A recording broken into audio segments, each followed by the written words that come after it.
If there's one type of abuse, there's almost always some other type of abuse. I had to beg for money, and then I had to figure out who was going to get paid and who wasn't. I had to beg for money to pay for my prescriptions. I had to beg for money for food. I had to ask permission for anything outside of what was accounted for the home or the kids. There was never anything outside of that.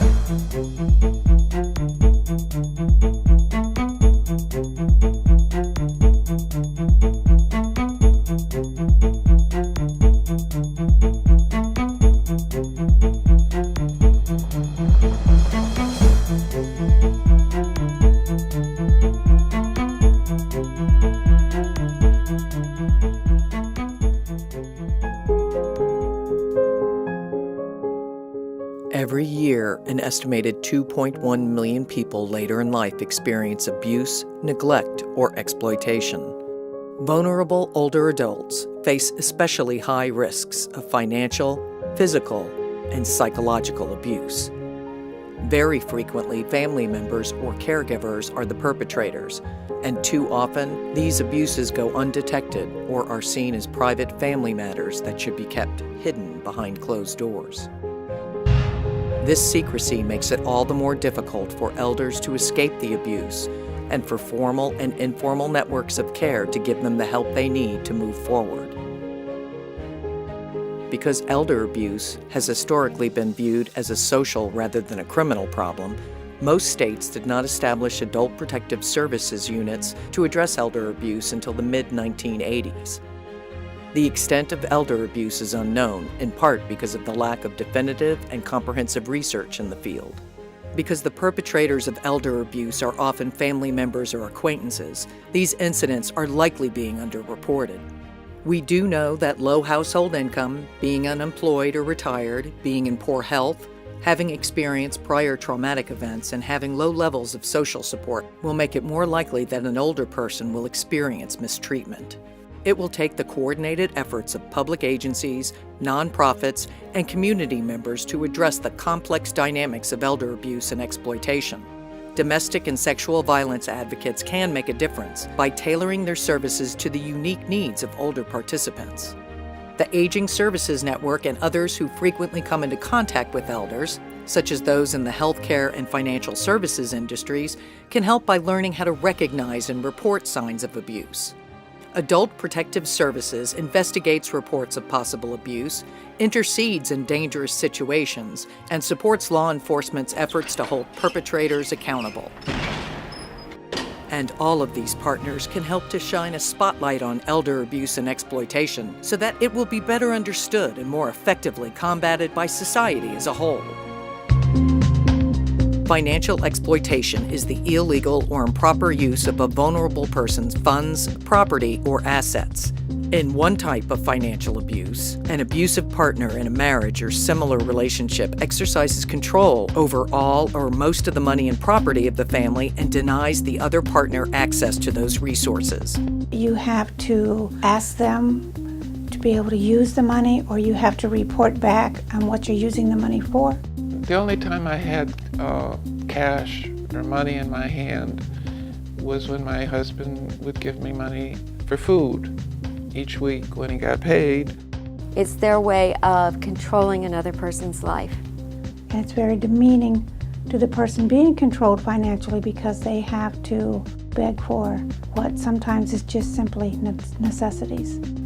It makes you feel about not even that high. They have to ask permission for medication, or they have to ask permission to have gas put in their car, and then they're only given a limited amount.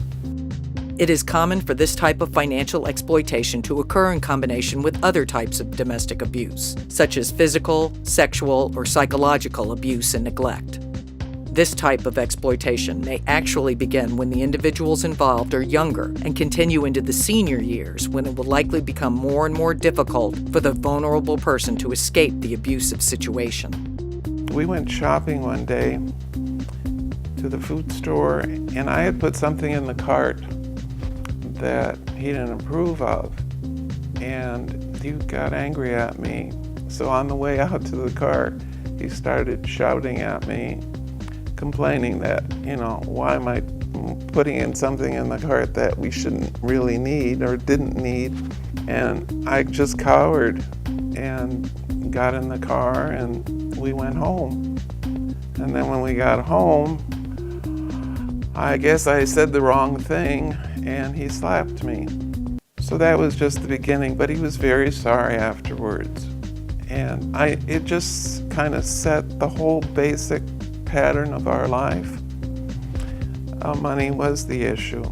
Sometimes financial exploitation starts with emotional abuse, and then other times it creates emotional abuse.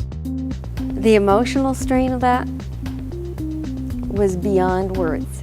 It's so controlling over your thoughts during the day of what you want to spend your money for, but you cannot because you have to answer to somebody that maybe is raging at you. I lived on eggshells 24/7 in fear of, he had serious anger issues. Abusers may intimidate their victims and prevent them from reporting the exploitation or abuse out of fear of retaliation. It's the intimidation. It's the knowing that he can and that he might. I always was worried about what he will do to me next, because there was a lot of fear that I had with him. One day, he said to me, "If you ever divorce me, you'll never divorce me. I'll put a gun to your head and I'll shoot you. And you'll never have my money." They may also lie and manipulate family members, friends, and professionals in order to hide or justify their behavior. He would call my friends and tell them that he was worried about me, and he'd be crying and she doesn't like being around people, and not to call me and do anything. And so they didn't want, because it upset me, and they didn't want to hurt me, so they did what he said because he sounded so sincere. And he never showed this to other people. It was always only when I was alone. It was only between us. It's not always easy to identify financial abuse. So when the participant comes into my office, I usually bring out the power and control wheel and have them highlight the things on there that they recognize is happening in their life. And usually that's when I understand, and they also, their eyes are opened also to the fact that there is financial abuse going on. His ability to control me, control everything I did, that kept me locked into that position. They use a term that we use here in domestic violence called coercive control. And so they make the victim feel comfortable or encouraged about letting them take control over their finances.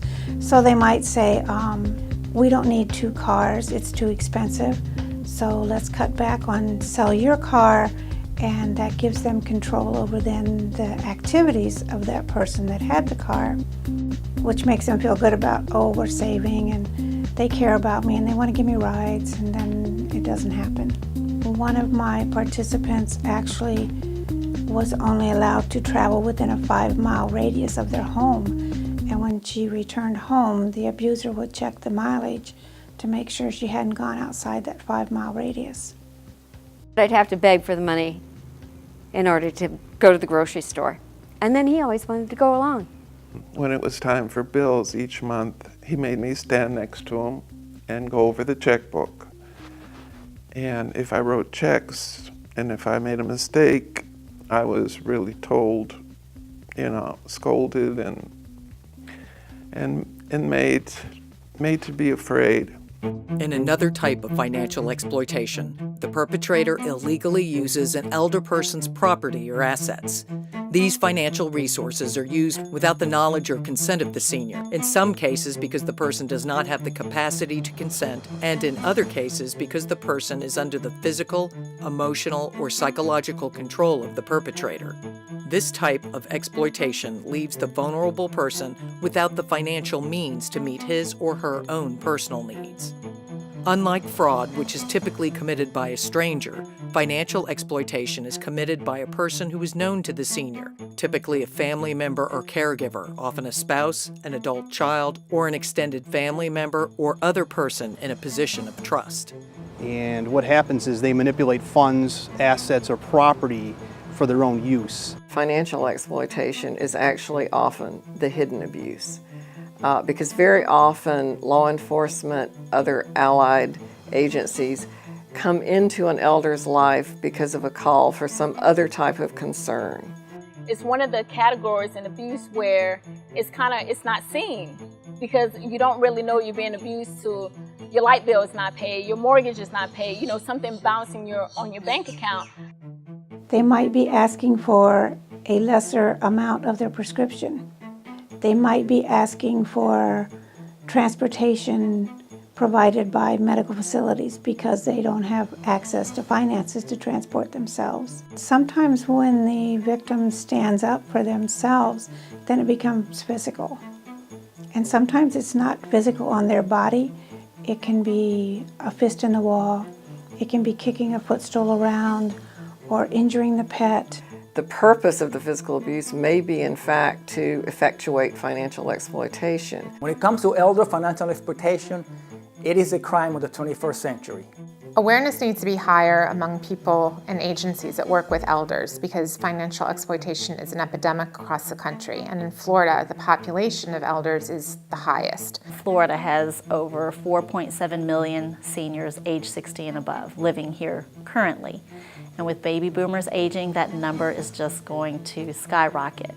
And it's important as advocates, people who work with seniors or may come into contact with them, that if we don't address the problem of abuse, neglect, and exploitation, it's just going to get bigger.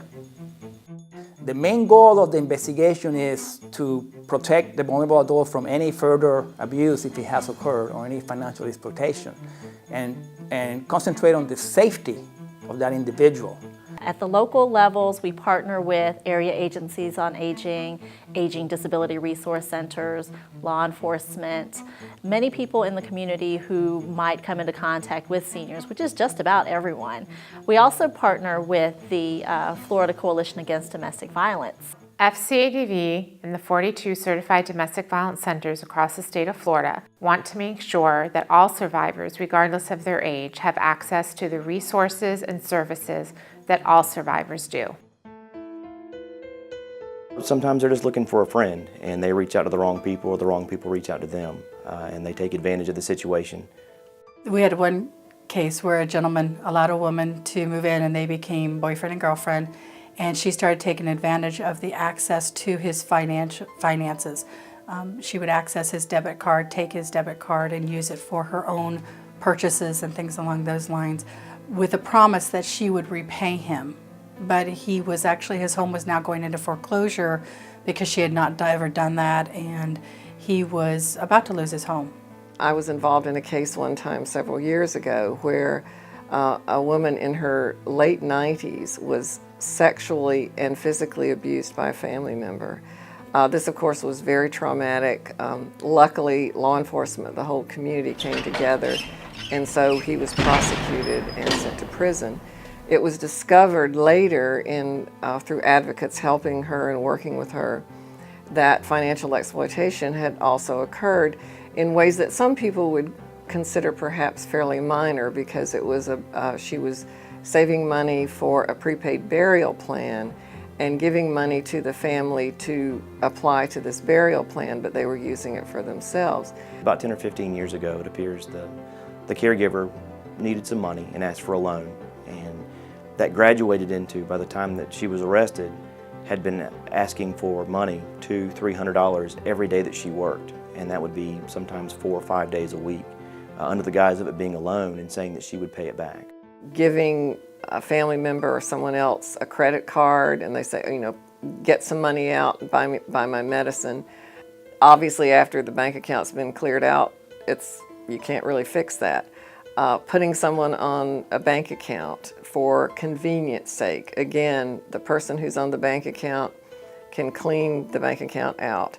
What we're seeing is someone will go to the counter and they'll want to take out $50,000. And, you know, banks generally aren't going to ask the question, well, what are you doing this for? It's their money. But we do get those suspicious reports. They'll call and say, hey, this person's moving a lot of money, or we're suspicious of this because someone's coming in and using this person's account. And of course, one that's unfortunately very prevalent is putting someone else's name on the deed, which is a transfer of real estate. And once done, is very difficult to undo. I mean, you have to go to court, you have to allege the foundation to get it undone. And unfortunately, many older people think that they can undo it as easily as they did it. You know, with all the credit card offers that come into everybody's home these days, it's relatively easy for a family member who has access to all of the identifying information to apply for credit in the name of the older person and get access to those credit cards.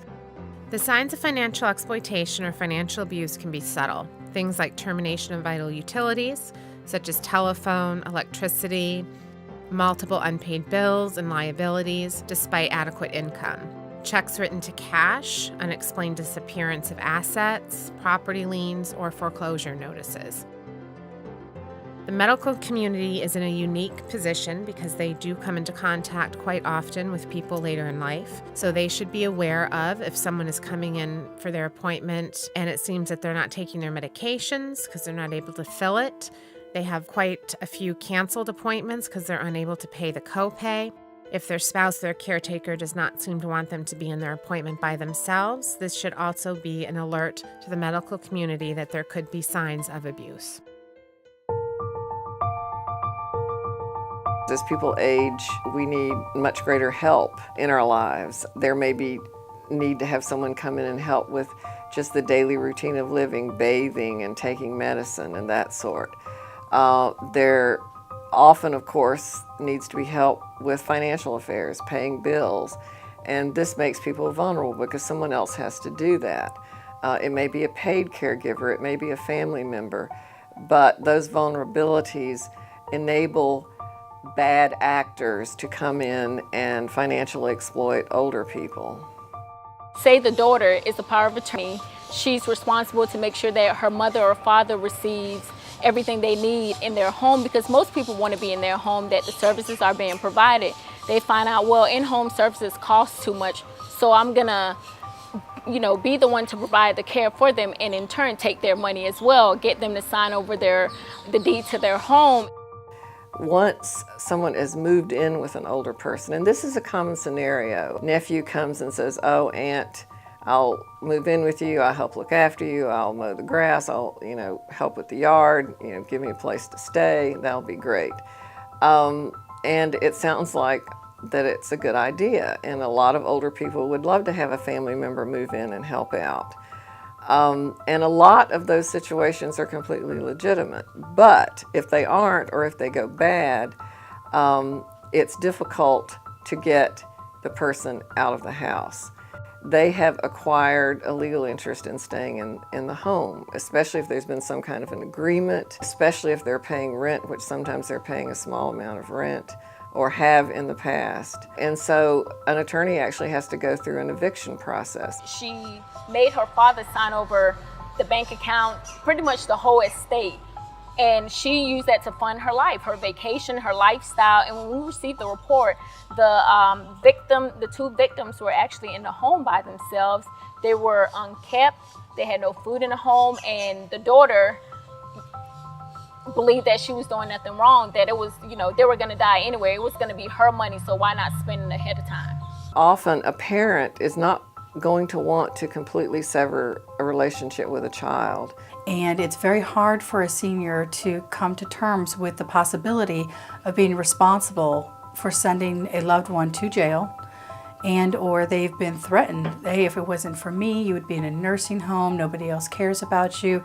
They use that emotional abuse and psychological abuse for control. and that's how they control and keep people from making those reports. They may not want it to come to light that they might have been exploited because their family members may want to put them into a nursing home. They may be afraid if someone reports it for them or if they report it that they'll be forced out of their homes.